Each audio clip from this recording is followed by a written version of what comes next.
Hello, hello, my friends. AmyR here with Prairie Paper and Ink. Welcome back to my face and my card making space. And a card using the Pristine Lilac 3D embossing folder. I did a video not too long ago using this folder. I did the blackout embossing technique, and I'll link that video in the end screen at the end of this video if you want to check it out. This time I was very much inspired by Debby Hughes, who I have mentioned many times. I love her work.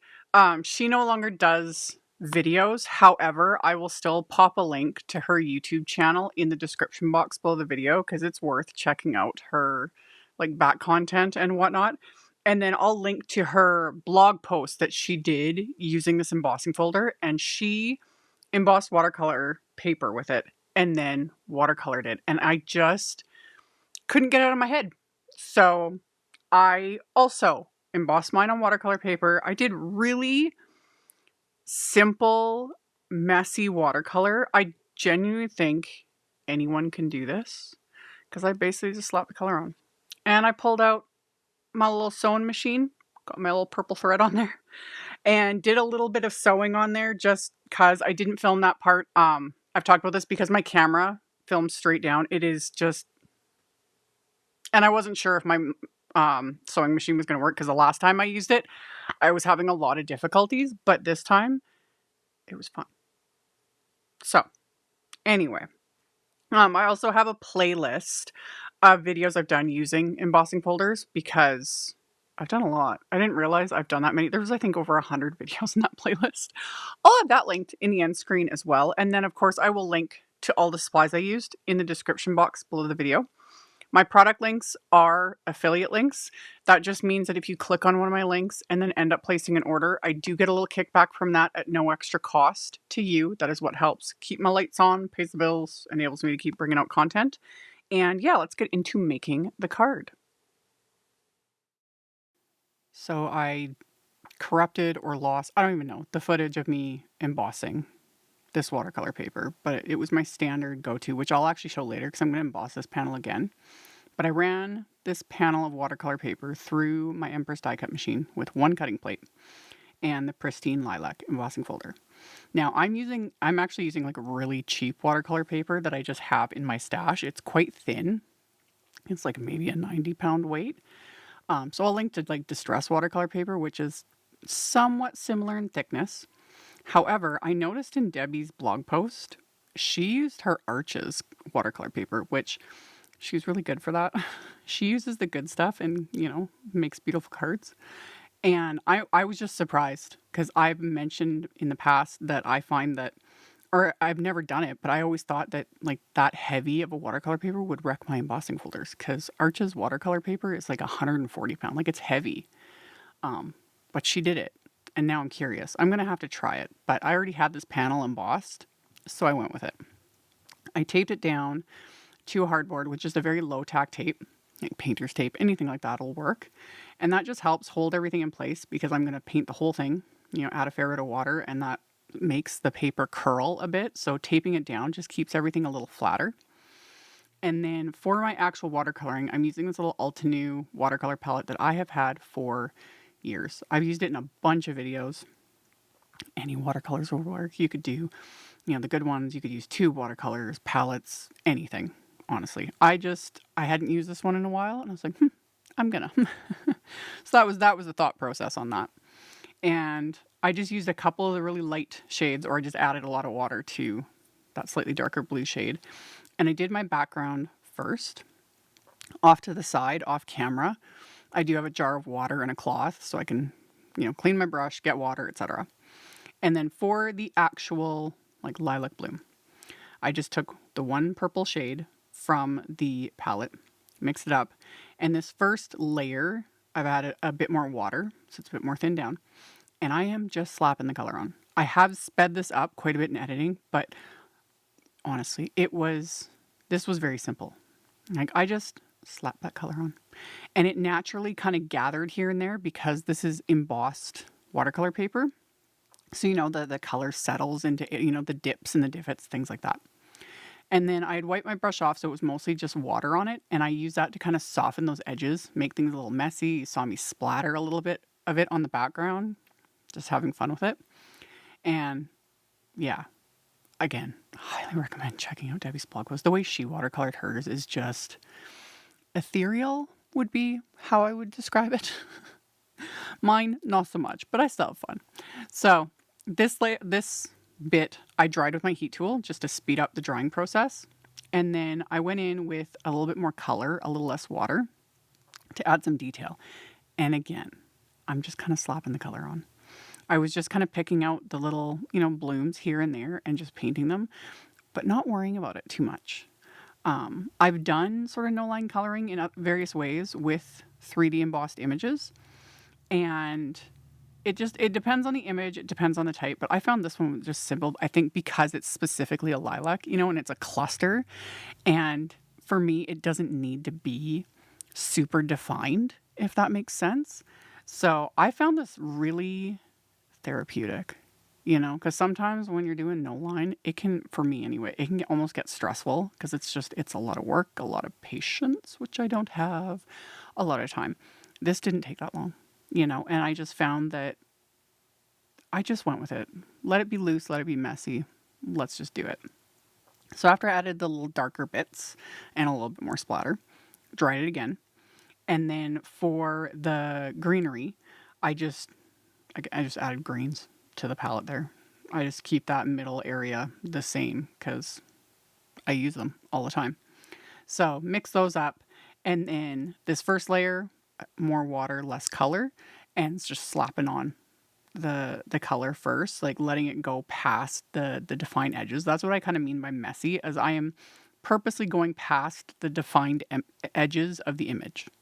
Just letting it bleed out, letting it kind of do its thing. And then I would go in with a little more color, a little less water to deepen it.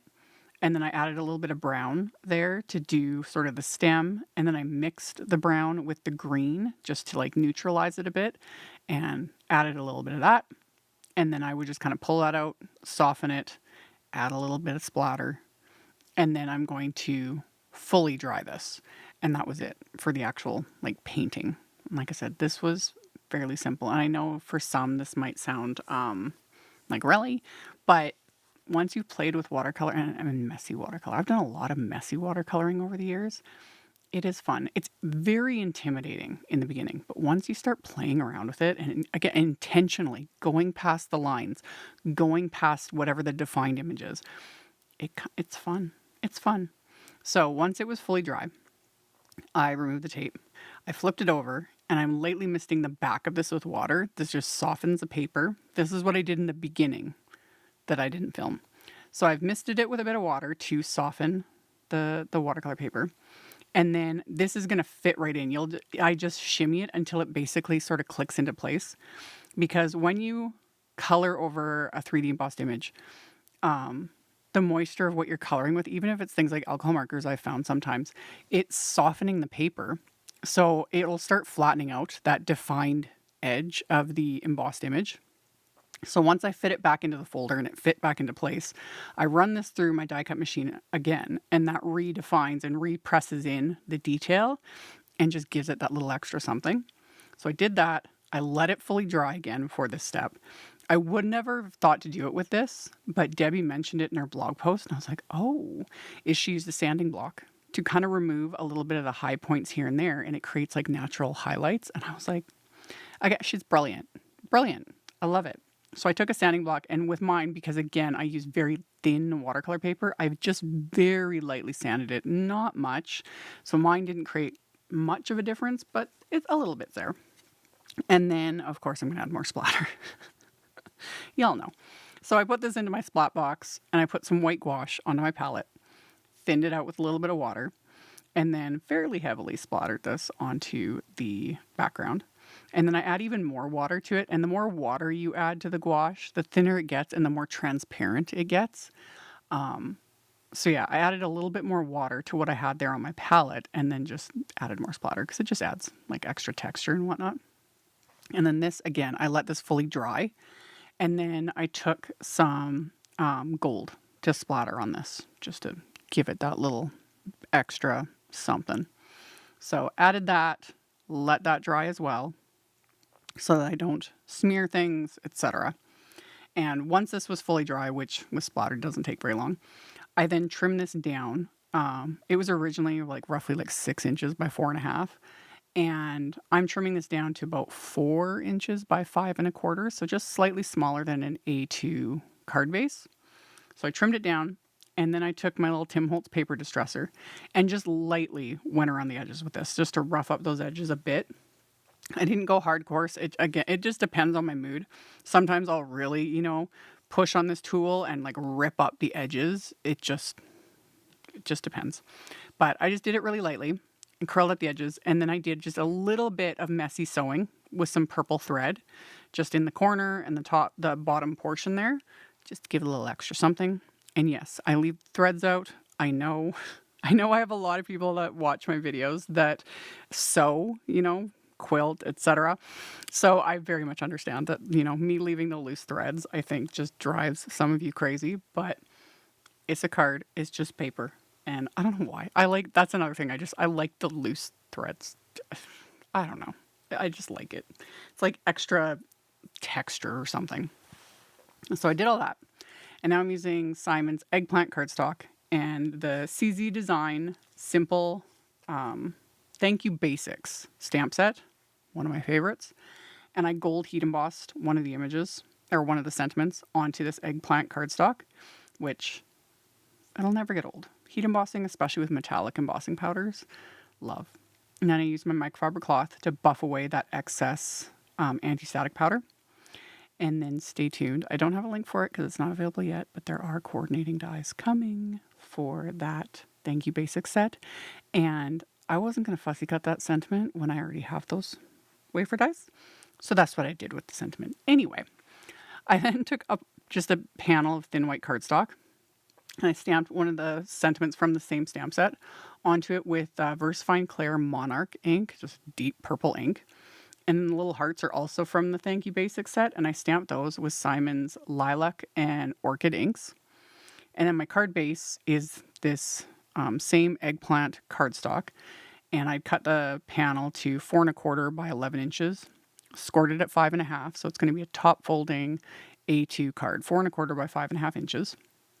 And then I'm going to adhere that white panel of cardstock to the inside. And then I can adhere the card front to the card base. And I decided to just use some glue for this. Another option would be to pop it up with some foam tape if you really want to build the dimension. That would look great too. But yeah, I just adhered that as is. And then I pulled out my just little buddy that I use on a bajillion cards, the etched Dragonfly wafer die that, I love him. He's adorable. So I die cut the body from a scrap of Simon's matte gold cardstock, and the wings I die cut from Simon's ice vellum, so they're, shimmery. This is a little bit finicky adhering on top of that matte gold cardstock because metallic cardstocks kind of resist glue. So it took me a minute to get things lined up there. But once I did, I just pinched everything closed with my reverse tweezers to hold those wings in place until they dry. And once that glue was dry, it was fine. So, and it was worth it. With his little gold body and his little shimmery wings, one of my favorites. So for the sentiment, I am going to put some thin foam squares on this to adhere it to my card base. And again, reverse tweezers for the win. I don't do this very often, but it does help to keep my fingers out of the way so I can see, where things are going and visually, line it up and whatnot. So once I got the foam squares in place, I can pop this onto the card front. And then for the little dragonfly, I just put a tiny bit of craft tacky glue just on the body. So the wings are naturally just popped up with dimension. And then as my final little bit of embellishment, I have some gold confetti just to tie in the final little bit of gold because I've got the gold splatter, the gold heat embossing, the little bit of gold on the dragonfly body, and then the gold confetti. And that's going to finish off the card. So I'm going to pick these up with my little embellishment wand and then adhere them into place with little dabs of craft tacky glue. Let the glue dry, and this card is complete. So you've got texture and splatter and shimmer and, the shine from the gold. And this was a lot of fun. So like I mentioned in the intro, I will have links to Debbie's YouTube, her blog post, all of that. That will be in the description below, as well as like the supply list and all the links to everything. So you can check that out below if you are interested. Thank you all so very much for hanging out with me, for thumbs upping and commenting. It really helps and I really appreciate it. Subscribe if you haven't. I would love to have you. And I'll see you all very soon in the next one. Bye. Thank you so much to my amazing Patreon supporters. For anyone that might be interested in joining my Patreon community and supporting me, the link to my Patreon is in the description box below the video. For everyone else, as always, thank you all so much for taking the time to watch my videos, for thumbs upping, commenting, subscribe if you haven't, I'd love to have you. And here's a couple other videos for you to check out in case you missed them. Bye!